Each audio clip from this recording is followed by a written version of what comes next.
اور اس کا موقع نزول یہ ہے کہ جب نبی قرآن پڑھتے تھے تو کفار شور مچاتے تھے، تو کفار کو چپ کرانے کے لیے یہ آیت اتری، اور تم اسے نماز میں قرآن پڑھنے پر فٹ کیے جا رہے ہو۔ مولوی صاحب پتہ ہے آپ لوگوں کی؟ او مولوی صاحب، ہاں بولیں۔ یہاں بحث اس کے شان نزول سے نہیں ہے، اس کے اطلاق اور حکم سے ہے کہ اس کا اطلاق اور حکم کہاں ہو رہا ہے۔ آپ کو معلوم ہوگا کہ صحابہ پہلے حالت نماز میں بات کرتے تھے، پھر آیت کریمہ اتری وقوموا للہ قانتین، اپنے رب کے حضور خاموش کھڑے رہو۔ پھر صحابہ نے باہم مشورہ کیا کہ اب خاموش کھڑے رہنے سے تو بہتر یہ ہے کہ ہم لوگ قرآن ہی پڑھیں، چنانچہ قرآن پڑھنے کا رواج شروع ہوا۔ تو پھر یہ آیت کریمہ اتری وَإِذَا قُرِئَ الْقُرْآنُ فَاسْتَمِعُوا لَهُ وَأَنصِتُوا لَعَلَّكُمْ تُرْحَمُونَ، اپنے رب کے حضور خاموش کھڑے رہو، جب قرآن پڑھا جائے کان لگا کر سنو تاکہ تم پر رحم کیا جائے۔ اب تم کہتے ہو کہ یہ آیت کفار مکہ کے لیے اتری، یہی کہا نا بھی آپ نے؟ ہاں میں نے یہی کہا۔ یہی تم لوگ یار قرآن حدیث سمجھتے ہو۔ لعلکم ترحمون سے کیا سمجھا آپ نے؟ تاکہ تم پر رحم کیا جائے۔ اب ایک بات بتاؤ کہ نبی پاک صلی اللہ علیہ وسلم خانہ کعبہ میں قرآن پڑھ رہے ہیں اور کفار شور مچا رہے ہیں، اگر کفار شور نہ مچاتے تو کیا ان پر رحمت ہوتی ہے اللہ کی؟ اللہ کی رحمت کافر پر ہوتی ہے؟ قرآن پڑھا نہیں؟ وَنُنَزِّلُ مِنَ الْقُرْآنِ مَا هُوَ شِفَاءٌ وَرَحْمَةٌ لِّلْمُؤْمِنِينَ، ہم نے اس قرآن کو نازل کیا ہے جو شفا ہے اور رحمت ہے مومنوں کے لیے۔ وَلَا يَزِيدُ الظَّالِمِينَ إِلَّا خَسَارًا، اور یہاں ظالم سے جو مراد ہے ظالمین سے وہ کفار ہیں، اور کافروں کا اس میں خسارہ نقصان بڑھتا ہے۔ تو اب مجھے ایک بات بتاؤ، آپ کافر کو سلام کرتے ہیں؟ نہیں بالکل نہیں کرتے بھائی۔ منع کیا گیا، کافر کے لیے رحمت تھوڑی ہے، مومن کے لیے بھائی۔ تو لو تم نے خود ہی جواب دے دیا، کافر کے لیے جب رحمت نہیں ہے تو اس آیت میں یہی تو لکھا کہ جو خاموش قرآن سنے اس کے لیے رحمت ہے۔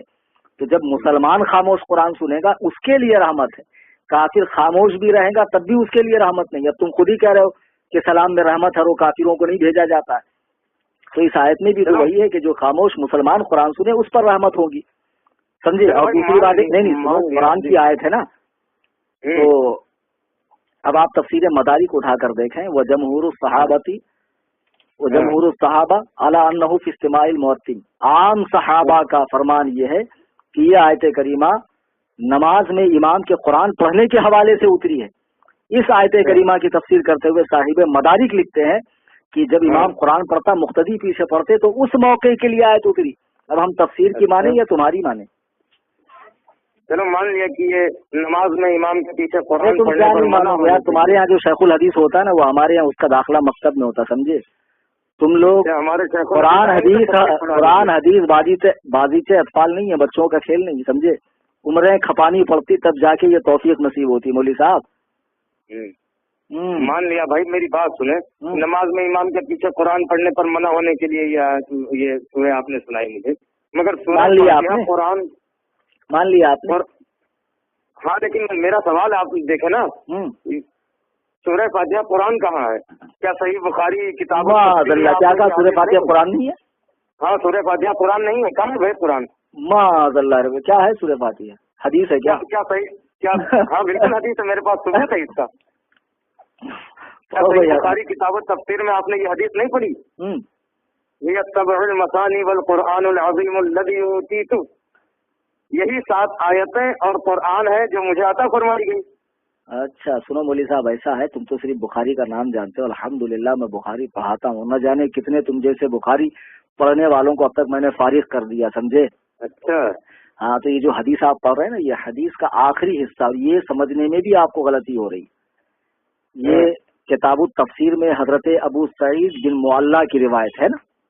اچھا یہی نا، وہ کہتے ہیں کہ روز میں مسجد نبوی میں نماز پڑھ رہا تھا کہ رسول اللہ نے مجھے آواز دی تو میں بعد نماز حاضر ہوا تو حضور نے فرمایا کیا تو نے خدا کا حکم نہیں پڑھا کہ جب اللہ و رسول بلائیں تو فوراً حاضر ہو جا؟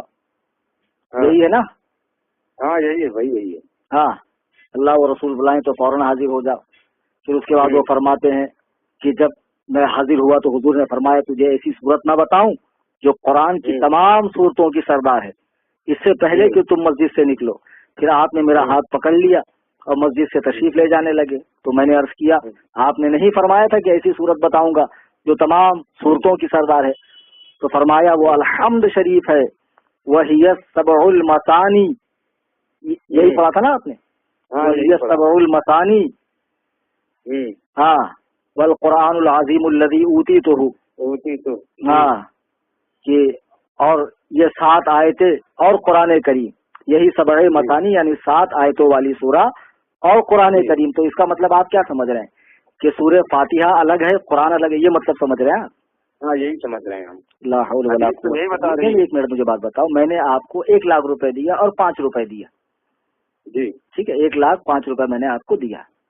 تو آدمی کو معلوم ہے کہ بھائی 1 لاکھ سامنے والا نہ لینے والا بھولتا نہ دینے والا بھولتا، وہ بڑا اماؤنٹ ہے اور راؤنڈ فگر ہے، لیکن 5 روپیہ بھول جائے گا. تو آدمی کہتا ہے میں نے آپ کو 1 لاکھ اور 5,000 دیا جی. تو 1 اور 5 کے بیچ میں اور کو لاتا ہے، چونکہ 5 اس کے دماغ میں اچھے سے بیٹھ جائے کہ 5 مت بھولنا. 1 تو تم نہیں بھولو گے لیکن 5 مت بھولنا. تو نبی فرماتے ہیں 113 صورتیں تو یقیناً قرآن کی ہے، یہ بھی قرآن کی، لیکن ان تمام صورتوں میں اس کا مقام یہ ہے کہ یہ ان صورتوں کی سردار ہے، ان صورتوں کی سردار ہے. یہ فرمانے کا مطلب ہے کہ ہم نے تمہیں قرآن دیا اور 7 آیتیں، یعنی تم قرآن کی 113 صورتوں کو تو نہیں بھولو گے، لیکن اس سب سے پہلی والی صورت کو بھی مت بھولنا جس میں 7 آیتیں ہیں. جیسے میں نے ابھی کہا کہ میں نے آپ کو 1 لاکھ روپے دیا اور 5 روپے، تو 1 لاکھ روپیہ ہوتا ہے، 5 روپیہ روپیہ نہیں ہوتا ہے کیا؟ ارے جیسے 1 لاکھ روپیہ روپیہ ویسے 5 روپیہ بھی روپیہ ہے. تو جیسے 113 قرآن کی صورتیں ویسے یہ 7 آیتیں بھی قرآن کی ہے صورتیں ہیں. اور اوپر اسی حدیث میں جو اوپر لکھا ہے نبی نے فرمایا کیا میں تمہیں قرآن کی ایسی صورت نہ بتاؤں، قرآن کی ایسی صورت نہ بتاؤں جو تمام صورتوں کی سردار ہے. تو نبی نے تو خود ہی فرما دیا کہ یہ قرآن کی صورت. اب تم کیسے بول رہے ہو یار کہ یہ قرآن کی صورت نہیں ہے؟ معاذ اللہ رب العالمین. ارے تم نے کیسے کہہ دیا یہ قرآن میں نہیں ہے؟ آپ لوگ یار اندھے مقلد ہو بالکل. آپ یہ قرآن و حدیث ہے سے نظر آتا ہے. ایسا ہے مولوی صاحب، ساری دلیلیں میں نے دی سمجھے، اور تمہاری جو دلیلیں تم نے پیش کی نا حدیث اور قرآن کی آیت کی غلط تفسیر بالرائے، اس کا صحیح معنی و مفہوم بھی میں نے آپ کو سمجھایا. اب تم ہمیں کو اندھے مقلد بول رہے ہو، بلکہ حقیقت یہ ہے کہ بزرگان دین، ائمہ مجتہدین، اولیاء کاملین سے خدا واسطے کا بیر ہے آپ لوگوں کو. اور آپ وہ جماعت ہو جس کی پیشن گوئی اللہ کے نبی نے فرمائی دجالون کذابون یاتونکم من الاحادیث، جھوٹ بولنے والوں، فریب دینے والوں کی آخری زمانے میں ایک جماعت ہوگی جو حدیثیں گڑھیں گے.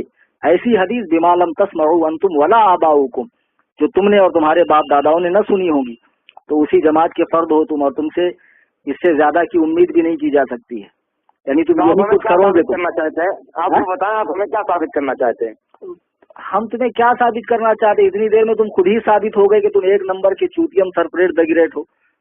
تم خود ہی اتنی دیر کی گفتگو میں تم خود ہی پگلے اعظم عالم معلوم پڑ رہے ہو یار.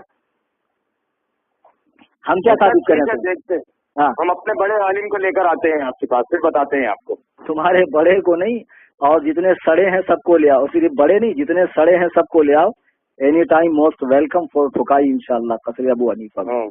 ہاں قصر ابو حنیفہ میں تمہاری ٹھکائی ہوگی بیٹا. ٹھیک ہے دیکھ لیتے ہیں. اللہ حافظ.